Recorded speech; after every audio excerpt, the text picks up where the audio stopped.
Matt Schauf and Jared Smola of DraftSharks.com here to talk through week one waivers. There are some leagues that are still drafting, but for most of us, the draft is behind and we are switching over to regular season mode. And for many people, this means the first league waiver run of the season. Not everybody, but many leagues have that one waiver run. Really, you shouldn't be doing a lot at this point, right? We haven't had many impactful injuries. It's not time to start second guessing your lineup or anything, but there are some moves to be made this week, potentially. Yeah, I mean, we're talking minor moves at the end of your bench, right? Swapping out this guy we thought was the handcuff for a better handcuff running back. Especially if you're, I know a lot of drafts were 2 weekends ago at this point. A lot has changed in, 2 weeks in the NFL. So there's definitely ways I think most teams can improve their roster heading into week one, even if it's just slightly. As always, we're looking for upside in the drafts. We're looking for upside now with our bench stashes, especially ahead of any injuries that inevitably will come in the regular season and create a bidding war on waivers. If you can stash that guy now,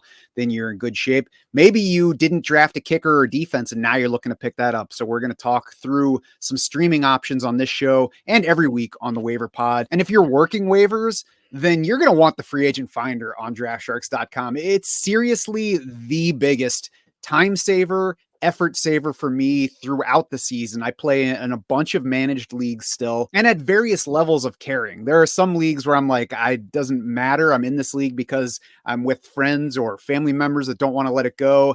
And I'll just go on over the weekend, make sure that I have all the players I need to, set a starting lineup. Others are for significant money. And I'm on there trying to make sure that I get my bids in before that waiver deadline in the middle of the week. All of them synced. The ones I care about, the ones I don't care about, they're all synced on Draft Sharks. I'm talking FFPC, Sleeper, Yahoo, my fantasy league, ESPN. Jared, I even added a CBS league this year with IDPs. So that's going to be on there and among those that I'm checking multiple times a week for free agent options. Yeah, I am honestly not sure if I'd play managed leagues anymore if it was not for the free agent finder, because the amount of time that you'd have to spend doing waivers for these things would be crazy. The free agent finder literally cuts that in half, if not more. So it's huge, super easy to use, super intuitive, quick look at the best available players in your league, both for the coming week if you're looking for more of a streamer, long-term value if you're looking to bolster your bench with some guys with more upside. Yeah, and you can look at rest of season numbers, this week's numbers, upside, lots of different options depending on what you're looking for, and always synced to your league so it takes your scoring settings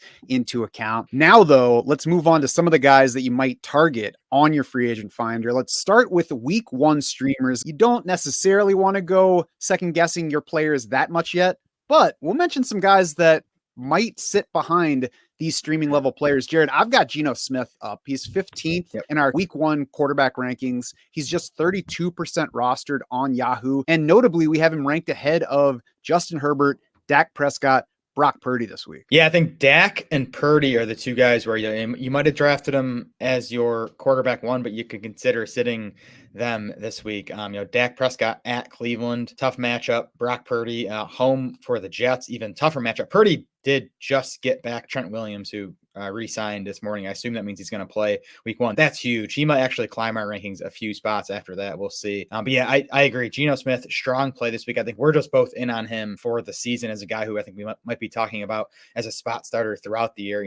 Coming off a quarterback 17 finish, Geno last year, but he was quarterback 5 the year before that. That was before Jackson Smith and Jigba even arrived. Obviously, new offensive coordinator for Geno Smith this year, Ryan Grubb, who we think is going to deploy, more of a aggressive downfield passing game. And this matchup against Denver. Do you remember how bad that Denver defense was early last season? When we were starting everyone against that Broncos defense. It got better over the second half. I think it'll be a bit better this year than it was, early last season. So a really nice opening matchup for Geno Smith and the Seahawks passing game.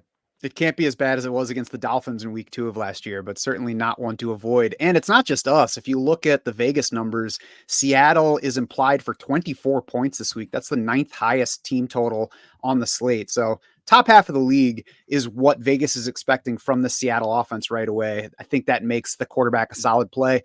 Those implied points more than the Jaguars total, the Colts, and the Packers, even though we have all of those quarterbacks ahead of Geno Smith in our rankings. And I don't point that out to say we have our quarterbacks out of order. I'm just saying that's the kind of upside potential that there is in Seattle's offense this week. I would not be surprised if it scores a good number of points and if Geno Smith is a top 12 quarterback right away. Anybody else for you among streaming quarterback options? Yeah, this one's definitely deeper. Not a guy I would use over Purdy or even Dak Prescott, but I think Baker Mayfield is in a good spot. This Washington defense was one we were attacking all last season, especially with our passing games, and I think it's going to be the case again this year. Washington was dead last in adjusted fantasy points allowed to quarterbacks last year, and really, like, the offense should be better this year with Jaden Daniels, which could help these games get even more high scoring. So I think Baker Mayfield, new offense he's in, but a lot of the same weapons, obviously, with Chris Godwin and Mike Evans back. So I think Mayfield is a pretty decent bet to have a nice game out of the gate here against this Commanders defense. Yeah, and that Washington defense, in case anybody forgot,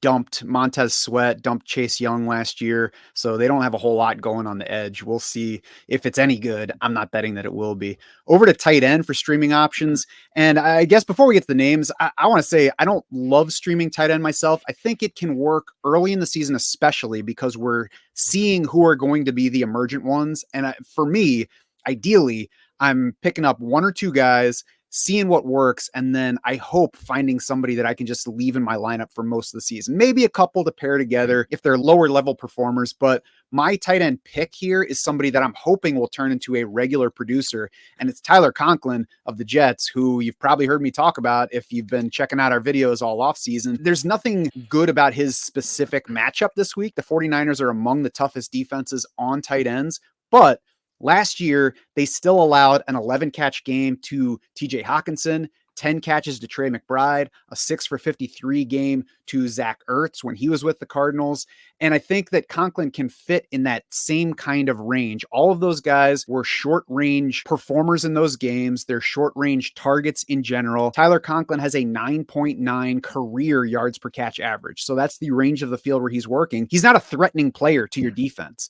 The Niners are not going to head into this game thinking we have to stop Tyler Conklin if we want to beat the Jets. They're going to think we have to limit Garrett Wilson, we have to limit Breece Hall, and frankly, if Tyler Conklin catches 8 balls for 60 yards, we're in pretty good shape. So I'm going to go ahead and chase that if I waited in my draft for a tight end. Yeah, I mean, Conklin should get off to a hot start here. Mike Williams is going to play week 1, but the Jets have told us he's going to be limited. He's kind of on that Breece Hall plan where they're going to ramp him up. So for this first month of the season, there's a good chance that Tyler Conklin is the Jets' number 2 option, or at least, right there with Breece Hall as the number, 2, 3. And the Jets are also 4-point underdogs in San Francisco in this game, so that you could get boosted passing volume. So yeah, like you said, Matt, that the matchup isn't ideal, but just the target bet, I think Conklin is. He's kind of right there, probably on the fringe of the top 12 tight ends in terms of projected targets this week. So Jared, do you and your sexy smoky voice there have any other tight end streamers available? I got a couple of deep ones. Colby Parkinson, kind of like Conklin, could get off to a nice start here. He seems pretty much locked in as the Rams' lead tight end, at least until Tyler Higbee gets back later this season. And this just should be a fun game. Rams, Lions, 51-point over-under, easily highest of the week. So Parkinson, just a case of a guy that's going to be on the field a lot in a high-scoring football game. You always like that. And then I think Mike Gesicki is interesting this week as well. I mean, we'll see if Jamar Chase is even going to play. If Jamar Chase ends up not playing in this game, you're going to see Gesicki climb our rankings. Then even beyond that, I mean, I think that the Bengals slot receiver position is still kind of up in the air, right? They lose Tyler Boyd. We think it's probably going to be Andre Yoshivas for the most part, but he's still an unknown. So you could have Mike Gesicki, being a pretty big part of this offense, especially early this season. The Bengals get the Patriots this weekend, 24.75 point implied total for the Bengals. That's 7th highest on the week. Yeah, Gesicki's one that I would hope to roster and not have to use yet while we wait to see just what his playing time looks like, because they were using multiple tight ends. He has been a lower snap share guy for at least the past few years. So I definitely agree with the upside. I would like to see what his role is before putting him in my lineup, if I can help it. Streaming defense for week 1. This is one where especially you could go through your draft, not draft anybody, and now pick up a defense to start in your league. And Jared, I'm going to start with the Chargers, who are available in nearly all leagues, 6% rostered on Yahoo right now. They are facing the Raiders, hosting the Raiders in week 1. That Raiders team is implied for the 3rd lowest total on the week 1 slate. That's a great way to target your defense, especially one that's playing at home. And that point total is ahead of only the Patriots and Broncos. So if you're already looking at the defenses facing those, the Chargers are one step up from that, available just about everywhere. We know that they have talent. Derwin James, Joey Bosa, Khalil Mack. They have players that can make plays. It wasn't a good defense last year. New coaching staff this year, though. A home defense favored against Gardner Minshew to start the season looks pretty inviting. Yeah, and that's what we want for our streaming defenses at home. And for me, the biggest thing is I want defenses that they're favored. And, the more they're favored by, the better, because we want our defenses facing pass attempts. There's way more upside when the quarterback's dropping back for a defense than when a quarterback's handing the ball off. Seattle is my favorite streaming defense this week. They are 6-point home favorites for Denver. The Broncos 18-point implied total, second lowest on the week. I think this Broncos offense is going to be better than Vegas does, but still, I do think it's going to be, a bottom 10 offense, especially, Bo Nix making his first career NFL start on the road. Definitely upside for the Seahawks defense this week. And this, of course, is assuming, defenses like the Bengals and the Saints are not available. It seems like, most owners were wise enough to snag them. But I think whoever's playing the Patriots early in the season, at least until Drake May takes over, that's probably going to be, the top option if they're available in your league. Yeah, and you certainly might guess wrong by playing a defense against rookie quarterback Bo Nix this week, but that's the kind of guess I'm okay being wrong about, because there's obviously upside to taking a defense against that guy in his first pro start.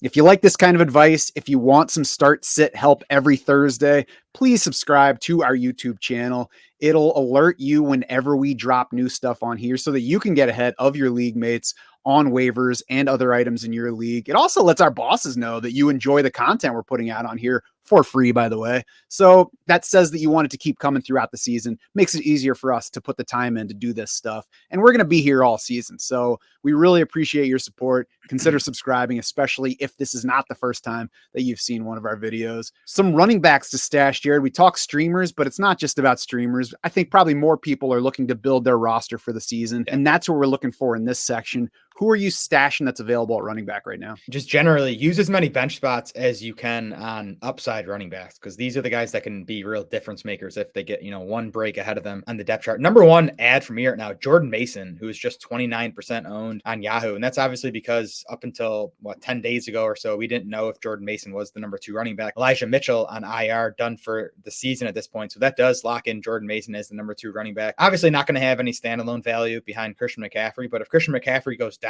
I think we're talking about Jordan Mason as someone who's going to, be landing inside the top 20 in our weekly running back rankings. And by the way, our injury predictor has Christian McCaffrey for 3.0 games missed this season. That's one of the highest marks among running backs.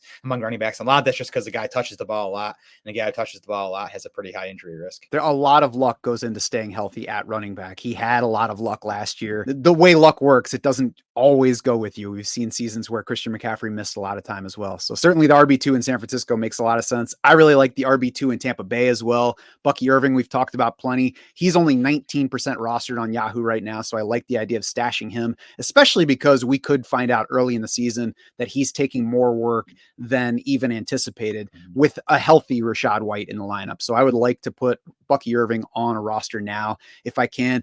And I think, Jared, otherwise, it's worth looking at situations where the market is a little too sure of how things are going to work out. And what I mean by that is there are multiple running backs. The market is too overconfident. I look at the Chargers backfield as one example where Gus Edwards is on 82% of Yahoo rosters.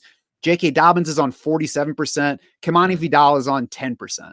Now, I understand that like 3 weeks ago, it sounded like Kimani Vidal might not make this team. He did make the team. None of the other running backs that were competing with him behind Dobbins and Edwards did make the team with him. Hassan Haskins is the only other guy there. Vidal is a guy that I'm interested in stashing, assuming that neither Gus Edwards or J.K. Dobbins is available in your league, because I don't think that this is going to be a backfield where we get one guy controlling things the whole way, or even where we get Gus Edwards and J.K. Dobbins for sure staying healthy and dominating work. I think there's potential opportunity here. Yeah, definitely. Vidal has a still relatively easy path to playing time. J.K. Dobbins being rostered under 50% is absurd to me. I mean, I would not be surprised if we look up this time next week and he outsnapped Gus Edwards in the opener. So Dobbins is the one who definitely should be rostered. And like, I think almost all fantasy leagues, Kimani Vidal in leagues of 12 plus teams should be rostered. I want to mention Jalen Wright again, who is rostered on just 22% of Yahoo leagues. I mean, he looks like a guy who can definitely make an impact with an injury to either Raheem Mostert or Devon Achane. And then we should talk Chiefs backfield really quick here, because a lot has changed in the last week or so. Clyde Edwards-Helaire is going to start the season on the NFI list, so he's out at least the first 4 games. The Chiefs signed Samaje Perine, who even before Edwards-Helaire ended up on the NFI list, I thought Perine kind of was the new favorite to be the number 2 running back. Pirine was better last year than I had remembered. I kind of was digging into him after he signed with the Chiefs. He averaged 4.5 yards per carry, caught 50 passes at 9.1 yards per catch. He was 4th among 43 qualifying running backs in Pro Football Focus receiving grade. So I think at minimum, he's that pass catching back behind Pacheco. I don't think it's going to be enough for standalone value. And I even think if Pacheco goes down, like you're not going to see Pirine be a workhorse for this Chiefs offense. But I do think Pirine would be the guy you'd want to use in fantasy lineups if Pacheco misses time this season. Yeah, I agree. I think CEH landing on the NFI makes Pirine more draftable, more rosterable than when CEH was active. I think if you're in a large tournament field, Carson Steele is still interesting because he probably has a higher ultimate ceiling because we have no idea what it would look like if Pacheco went down. But in a typical managed league, I agree Pirine is worth stashing. And, we don't tend to like to handcuff our starters, but I think even Pirine is fine as a handcuff to Pacheco at this point on your roster. One more backfield I want to mention in the overconfidence category. Chuba Hubbard is 62% rostered in Carolina. Miles Sanders is 3% rostered. I know Miles Sanders was terrible last year.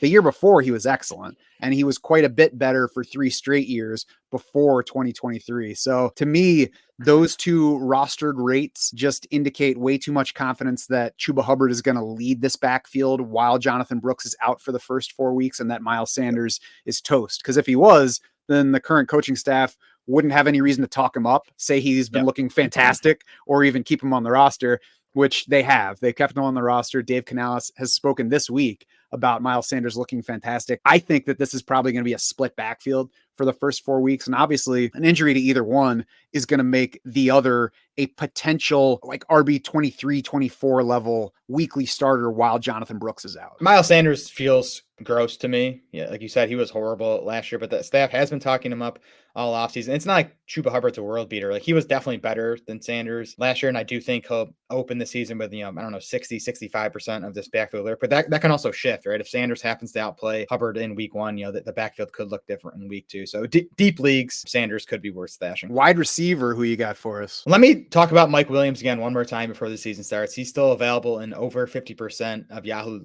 leagues, which is crazy to me. I mean, I think the concern with him was, was he not going to be ready for week 1 coming off the ACL, but he's going to play week 1, as the Jets have said all along. He's going to be limited week 1, as the Jets have also said all along. So I don't think you want to be starting Mike Williams in week 1, but we'll see how this ramps up as we get, deeper into September. And you just, you don't want to wait till he has that, 4 catch, 80-yard, 1 touchdown game. Because then if you're using blind bid waivers, you're going to have to pay up the wazoo to get him. So just grab him now. He should be rostered. He's, I think, a top 50 wide receiver over the course of the season. He should not be available in over half of Yahoo leagues. Yeah, protect your wazoo, drop Wan'Dale Robinson, pick up Mike Williams now so you don't have to pay for him later. I want to also talk about the overconfidence thing at wide receiver here because we've got a number of situations that are just uncertain heading into the season. I'm looking at a couple of wide receivers that are not available in most leagues, but they are plenty available. Khalil Shakir is at 60% rostered on Yahoo. Josh Palmer is 58% rostered. Obviously, lots of people listening will be like, yeah, that guy is already on a roster in my league, but they're not in every league. And I think that both of those rates represent too much confidence that somebody else is the guy in a wide receiver core that is definitely uncertain heading into this season. In Buffalo, we've got Keon Coleman at a higher rostered rate than Khalil Shakir. In LA, we've got Ladd McConkey at 75% versus Josh Palmer's 58%. I don't know who's going to lead either of those teams in receptions this year. I do think there's a chance that Shakir and Palmer factor into that for their respective teams. So I think that those are guys worth sticking on a roster where they're available. Gabe Davis is going to be much more widely available, 38% rostered on Yahoo versus Brian Thomas Jr. at 81%. To me, that looking at those two numbers next to each other is ridiculous. I understand chasing the first round rookie, and I'm not saying that he won't outscore Gabe Davis this year, but those two numbers say Brian Thomas Jr. is the way better play for 2024 than Gabe Davis. And I just don't have a reason to say that. I definitely prefer Thomas for upside. I mean, I think we kind of know what Davis is at this point. The nice thing about Gabe Davis, though, is he's going to be out there nearly 100% of the snaps for a pretty good Jacksonville passing game. There's been talk, too, about the Jags using him different than the Bills did, using Davis more on short and intermediate routes. I'm not sure how that's going to work. I'm not sure that's how he should be best deployed. But if it does work, that's going to make him an actual semi-reliable fantasy play rather than this guy, in Buffalo who was, 20 points one week and then a bunch of single digits. I think Gabe Davis should definitely be higher owned than he is games right now, and he's someone who even week one against Miami, a potential shootout game like Davis is going to be in that wide receiver 4 flex mix if you're looking for someone like that. And the I'm not sure is the key there. You don't want to at this point in the season turn I'm not sure into I'm staying away from that guy. You want to turn into why not take a shot and see what happens, because none of us are sure what it's going to look like in Jacksonville. But if we get a big week one from Gabe Davis, you can be sure that people are going to be chasing him on your waiver wire ahead of week 2. For sure. Anybody else at wideout? I got 2 more sets of teammates. The first, Michael Wilson and Greg Dortch in Arizona. These guys are locked in as the team's number 2 and number 3 wide receivers, especially with Zay Jones suspended for the first 5 games of the season. I just think this Cardinals offense is going to be pretty darn good, better than people are expecting, with Kyler Murray back, the ACL kind of behind him at this point in their second season under offensive coordinator Drew Petzing. And then listen to the schedule too for Arizona to open the season. Buffalo week 1, they're going to be probably playing from behind and potentially high scoring game. Then they get the Rams, Lions, and Commanders. All 4 of those games could be high scoring affairs, and the defenses aren't super scary. So I think Michael Wilson and Greg Dortch could be useful in deeper leagues early this season. And the last 2 guys, again, going back to this Jamar Chase situation, we don't know where this is going to go, but Andre Yosevas and even Jermaine Burton.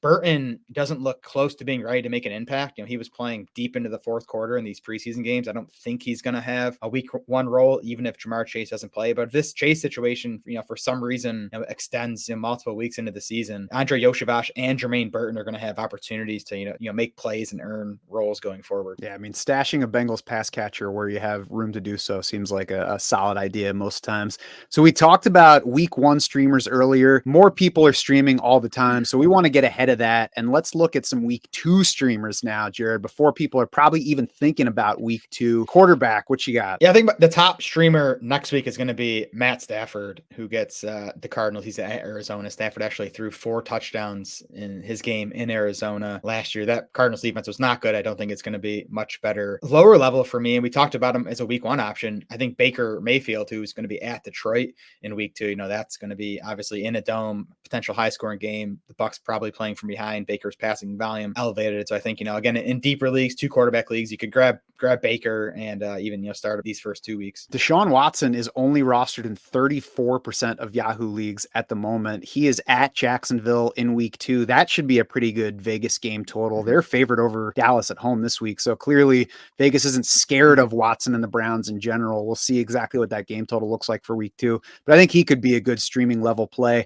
And then I'll be curious to see what Daniel Jones looks like in week 1 and what the Washington defense looks like in week 1, because those 2 will square off in week 2, and he is 7% rostered currently. Yeah. So if you're a true quarterback streamer where you're like, I don't care how long I have to wait, I'm not taking quarterback, I'm taking everything else, and I'm just going to piece it together week by week. I think it was week 2 last season where Daniel Jones went from awful in week 1 to QB1 overall for the week against the Cardinals. So that's his range of potential outcomes. That sounds like something Daniel Jones would do. I'm excited to see this Giants offense again. We've talked about it, but 2 years ago, this was a above average offense, with a healthy Daniel Jones. Now they had Malik Neighbors. So there's definitely upside to Daniel Jones. I'd need to see a lot from him in week 1 to, trust him as a 1 quarterback spot starter in week 2, but we'll see. And you can tell how into fantasy Jared is because he said he's excited to see the Giants offense, which even Brian Dabble's not saying, I think.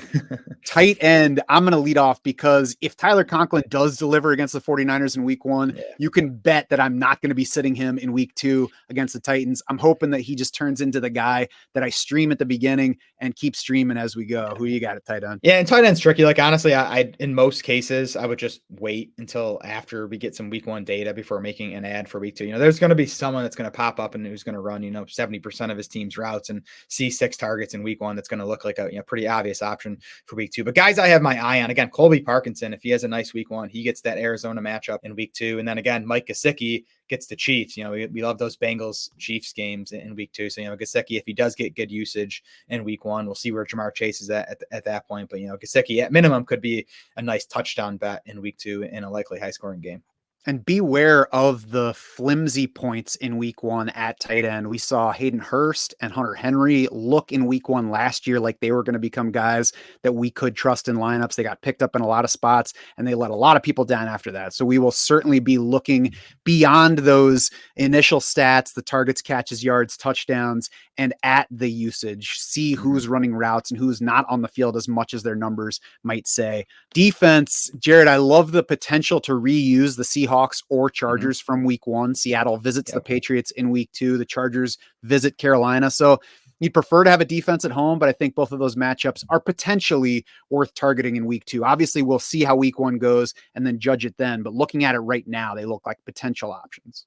For sure. Those are the two I have. And both those teams, despite being on the road, are favorites in week 2 right now. The Seahawks 3-point favorites in New England, the Chargers 3.5-point favorites. People are hip to this start defenses against the Patriots thing. So you're going to have to be looking, I don't know about 3, but at least 2 weeks out if you want to grab the defense playing the Patriots. Yeah, just don't go overboard and use up all those roster spots that we're trying to spend on Right. upside running backs on extra defenses. Exactly. You can find week 1 rankings live on draftsharks.com right now. You can find lineup recommendations specific to your format on your team intel page for any team that you have already synced on Draft Sharks. And you can find our upgraded free agent finder available, ready to guide you through the first and every other waiver run in your league, or, first come, first serve after the waiver run happens. All week, it's ready. If you haven't become a DS Insider yet, then now is the perfect time to do so, to hop on board and spend the entire regular season letting us be your unfair advantage.